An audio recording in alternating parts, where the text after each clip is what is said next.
लोग कहते हैं कि कलयुग में भगवान सिर्फ मंदिरों में होते हैं, लेकिन अगर मैं कहूँ कि एक रात भगवान विष्णु खुद नदी के बीच खड़े थे तो। कलयुग के प्रारंभ में एक नगर था जहाँ लोग पूजा तो करते थे लेकिन विश्वास खो चुके थे।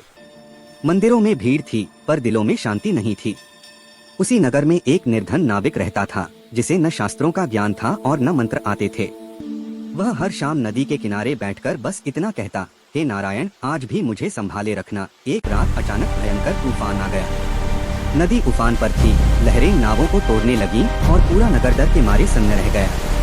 तभी उस नाविक ने देखा कि एक साधारण व्यक्ति नदी पार करना चाहता है।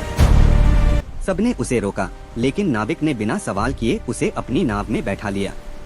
जैसे ही नाव बीच नदी में पहुंची, तूफान और तेज हो गया। नाविक का शरीर कांप रहा था, लेकिन उसके होठों पर सिर्फ नारायण का नाम था।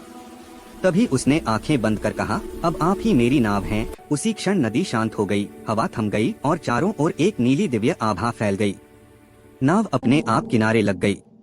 जब नाविक ने आंखें खोली तो वह साधारण व्यक्ति वहां नहीं था, केवल आकाश से आती एक गंभीर आवाज गूंज रही थी, जहां भय में भी विश्वास जीवित रहता है, वहां मैं स्वयं उपस्थित होता हूँ। कहा जाता है उसी दिन नगर के लोगों ने समझा कि भगवान विष्णु कलयुग में भी आते हैं, लेकिन केवल सच्चे विश्वास की पुकार सुनने।